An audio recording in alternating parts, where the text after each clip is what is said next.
Come on, you're a first-time author. I've been writing novels for about 6, 7 years now, and haven't even got a mention. Poetry, fantasy, historical fiction, romance. Is there any naughty bits in it? Special cuddles? Special cuddles? Yes, it will. On that note, Mum's actually on the line. Oh, Hello, Mum. Get back. She's going to be very upset that she didn't do her hair. We don't worry about that. I thank you. Types of things. I'm sitting here in my pajama bottom, so. Oh my gosh. I have to come and meet you someday. Bye-bye. Thank you for being so kind to my daughter in the book. No, that's fine. Bye-bye.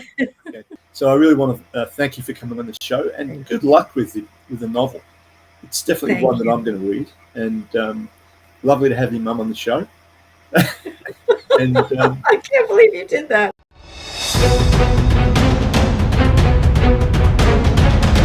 Hello, today we're Welcome down to on sunny Sarah Sydney. Towser. Thank you for having me.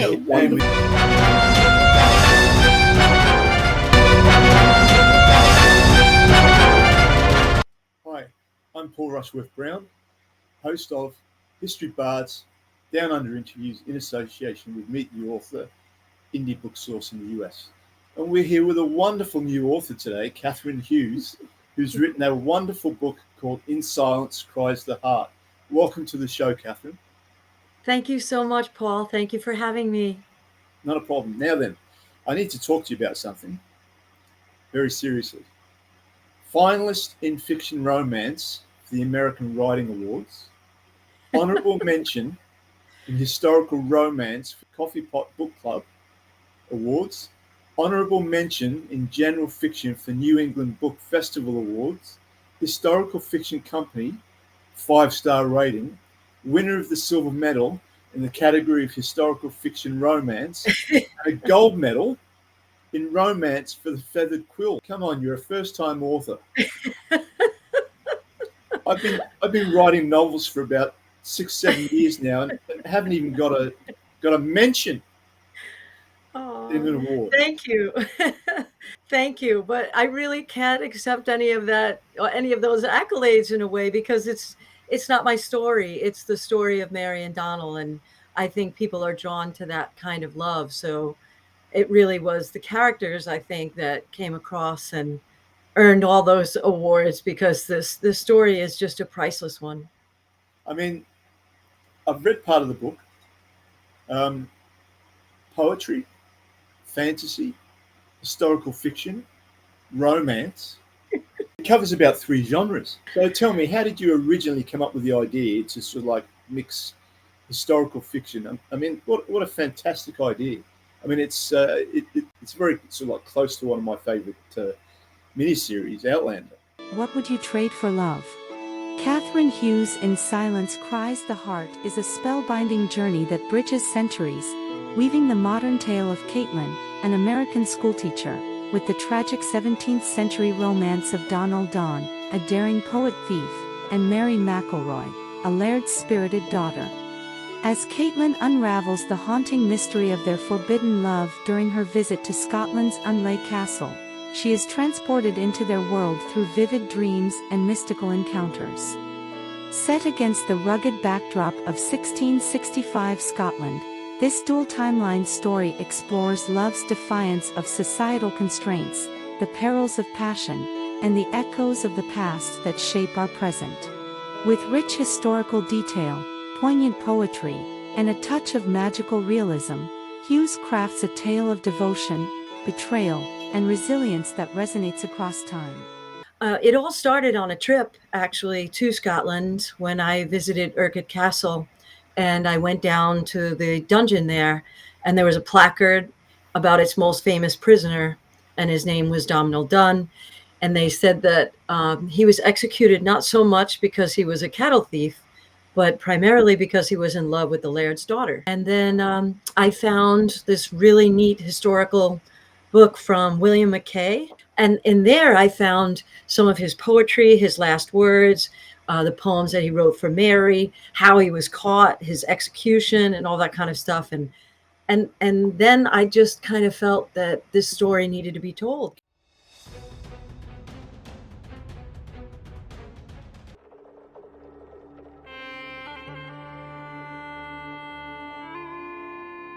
In the sultry streets of colonial Singapore, an ominous visitor brings darkness and death.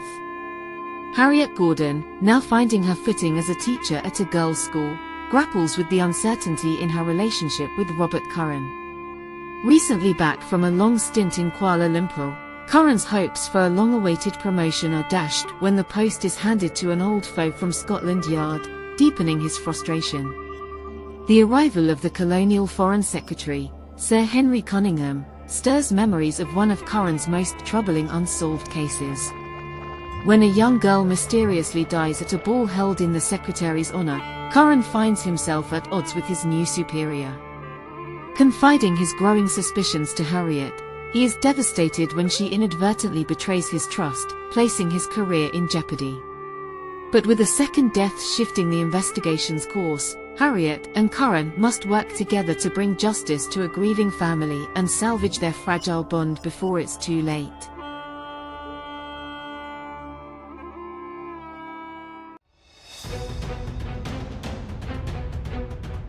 Catherine, the high school teacher that goes to Scotland. Come on, that's you. I know. I needed something to bookend it. And it was only fitting because it seemed that I needed somebody to be able to tell their story from beyond the grave. And because I almost felt a little bit like that when I was standing at the dungeon at Urquhart, it was so easy to create the character.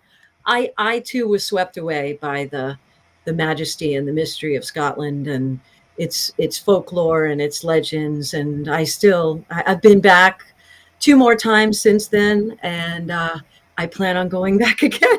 And the history of its people is tied up in everything about it, and they're just so welcoming and warm. And it was just the perfect place to blend some of those things that you were talking about. You know, the mystery, the mythology, the folklore, and a little bit of the fantasy too.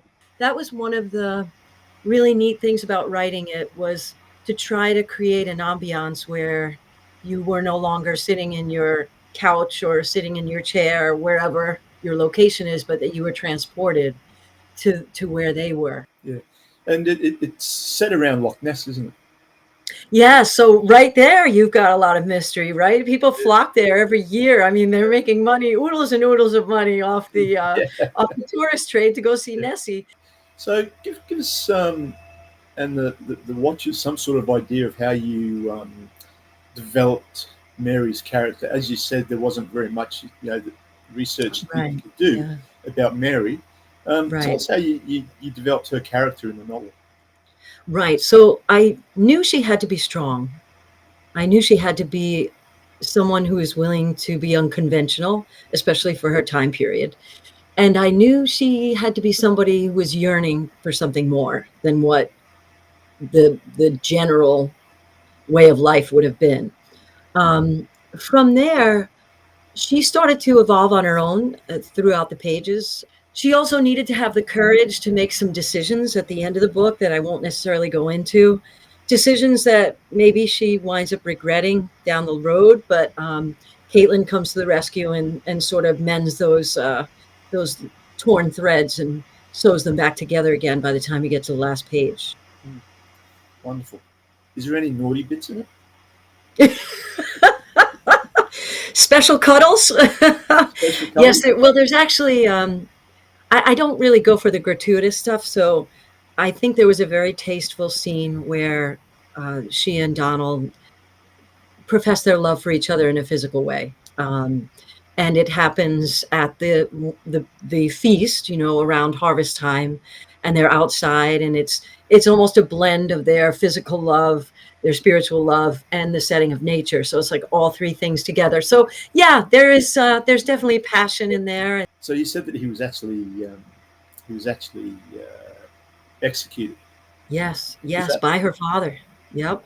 So Craig Money Hill, which is just a few miles outside of Urquhart, is the site where he was executed. And originally he was going to be hanged, which is a lesser kind of, it's a less respectful way to be executed, if you can, say that. Yeah. So there's actually his authentic quote to her father, and his request that as a member of the MacDonald family, would he consider beheading him instead of hanging him. And so that actually is the way in which he dies, but from beheading. And the second time that I went back to Scotland, I actually did the hike to find the location, and it's magnificent. I mean, it overlooks Loch Ness. It's overlooking these hills and this vast meadow. It's a beautiful place to die. It sounds like it could be made into a movie. I would love that. I think it would be great. I mean, anyone like me who's a sucker for romance and loves those kind of stories like Catherine and Heathcliff, Romeo and Juliet, throw them all together.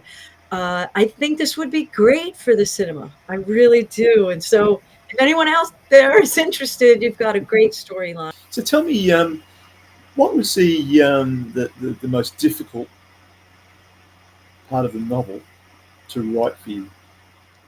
Yeah, that's a great question. The most difficult part was trying to figure out Mary, how to capture her essence without making her sound like a cardboard cutout of someone who was an anomaly, like she still had to be true to the 17th century. So you can't make her the kind of woman that you would think of as like a modern day woman. Mm. So it was a very fine line to tread and to walk. Mm. And then also, it was very difficult to figure out what to do with her after he was executed. Discover the extraordinary life of George Matcham, the man who dared to cross continents in an era of exploration and intrigue. Born in Bombay under the East India Company's watchful eye, George embarked on 3 monumental overland journeys between Asia and England. His adventures set the stage for a remarkable story, culminating in his marriage to the beloved sister of the future Lord Admiral Nelson. Through his intimate connections with Nelson and the enchanting Emma Hamilton, George's life is vividly brought to life with authentic period press clippings and eyewitness accounts. Dive into a most unsettled man for an unprecedented glimpse into the private life of an 18th century English gentleman, while experiencing the enduring love story of Nelson and Emma from a fresh and captivating perspective.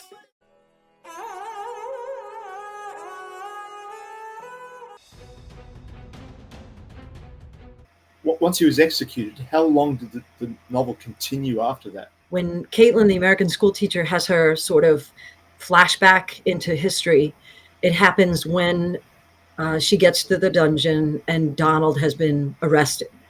When she wakes up, it's when Mary comes to the cell, and he's already been taken to the execution location. So as far as how much remains, there's probably about 50 pages or 60 pages left, because the story's not over at that point.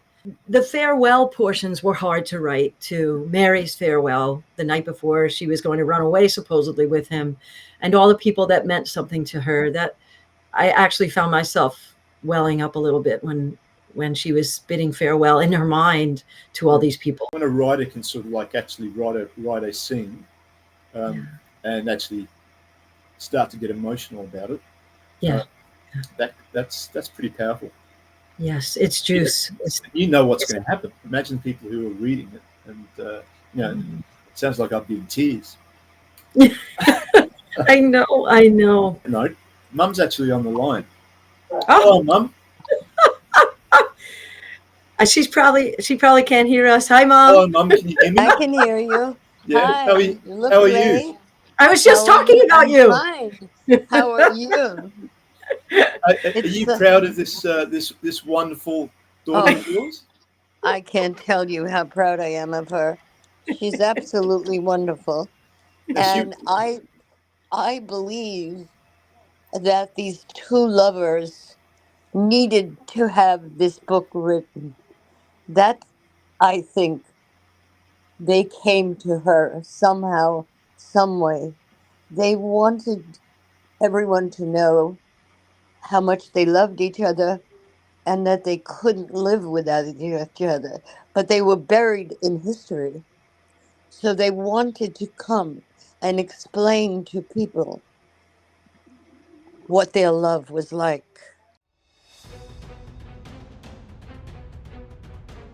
Historical novel by Julian Delamotte immerses readers in the turbulent period leading to the Norman conquest of England in 1066. The novel vividly portrays a kingdom in crisis following the death of King Edward the Confessor. Harold, the Earl of Wessex, is hastily crowned king but faces immediate threats from Viking and Norman invaders. With meticulous research, Senlac brings to life the battles and intricate politics of the era. This meticulously crafted work is poised to be a landmark in historical fiction, captivating fans with its authenticity and emotional depth. Bards Sing of Love and War is a captivating historical novel set in 11th century Wales, where love, honor, and ambition clash amidst the Norman invasion. As Chief Bard Rodri mentors young Tal, the tale unfolds with political intrigue, familial loyalty, and forbidden romance, centering on Griffith Rhys's quest to reclaim his kingdom and win Gwenllian's heart. Amidst King Henry I's campaigns, and betrayals within King Gruffydd Sinan's court, a web of deception, secret marriages, and daring rescues promises to enchant fans of epic romance and adventure. In the charming but secretive town of Wallingford Heights, 1893, 3 hairdressers and a seamstress are more than just masters of style, they're amateur sleuths. When a chilling triple murder rocks their sleepy Massachusetts town and a young suffragist is wrongfully accused, these 4 spirited women from the Vine Salon, one of America's first, must unravel a web of dark secrets. Using their keen ears for gossip and sharp minds, Estelle, Chastity, Mary Lou, and Clara dive into a thrilling mystery that intertwines the dangers of the past with the promise of a changing future.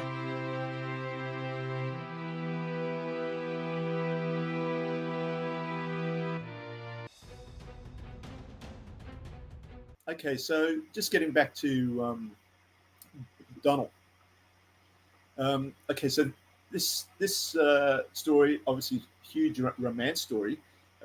He was a bard, I suppose, called back then, a storyteller, a poet, but he was also a thief. The stuff that I found on him historically quoted him as the Rob Roy of his generation. So he was a thief, but he was kind of like a virtuous thief, if there's such a thing, because he wasn't trying to make a profit off it as much as he was trying to help the poor people in the community who were being wronged by some of the noblemen that were just sort of super greedy and taking everything away from the general population. So he was kind of like a good guy who was a Robin Hood type. And then he was also this sensitive person who could write poetry, but a manly man. So I surrounded him with 3 of his friends, and they were all different and also colorful. And they were really the kind of guys that you would follow, into battle, because they were all for one for all kind of type people.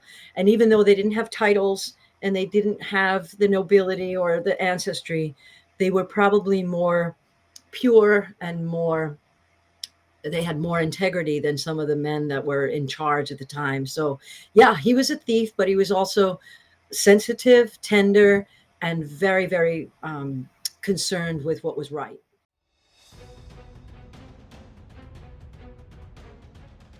Step into the rugged world of Plymouth, 1620, where Sarah, a courageous woman, embarks on an unforgiving journey in the new world. Amidst the treacherous unknown, she faces starvation, death, and the harsh realities of early colonial life. On the wings of the red-tailed hawk, masterfully weaves historical authenticity with an inspiring tale of resilience, as Sarah discovers her inner strength to survive against overwhelming odds. Darlene Adams is a free-spirited woman who is beautiful, can shoot, and she doesn't break her promise. Ruthlessly ditched after being in a relationship for 20 years, Darlene takes work on a remote cattle property. 2 years later, she's out of work but retains the Queensland title of pistol champion. Now her eyes are on the national titles held in Western Australia.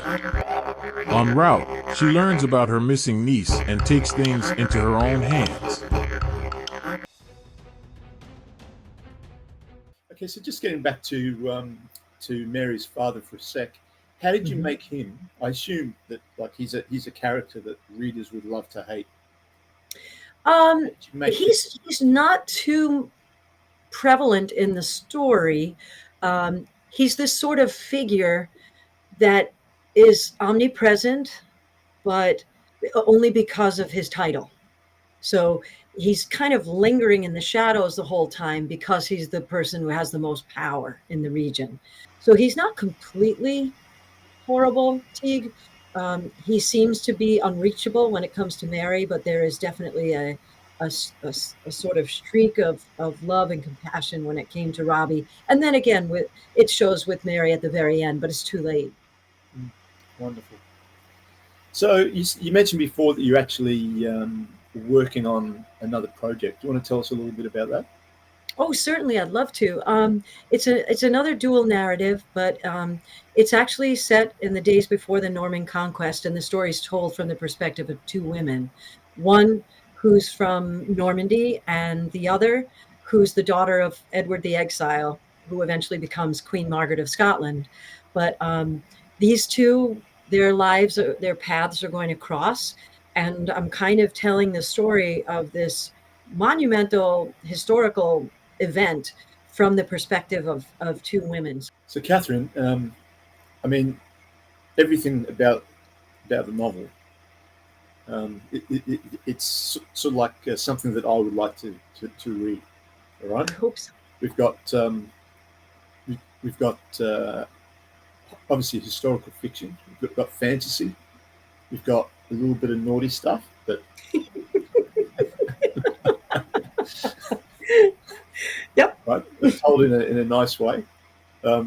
We've got two what sound like absolutely fantastic characters, and we've got some beautiful scenery around Loch Ness, castles, sword fighting. So I really want to thank you for coming on the show, and good luck with the novel. It's definitely one that I'm going to read, and lovely to have your mum on the show. And I can't believe you did that. And, you're too funny. Thank you, Paul. Thank you so much. See you, I appreciate every minute. Thank you. Bye.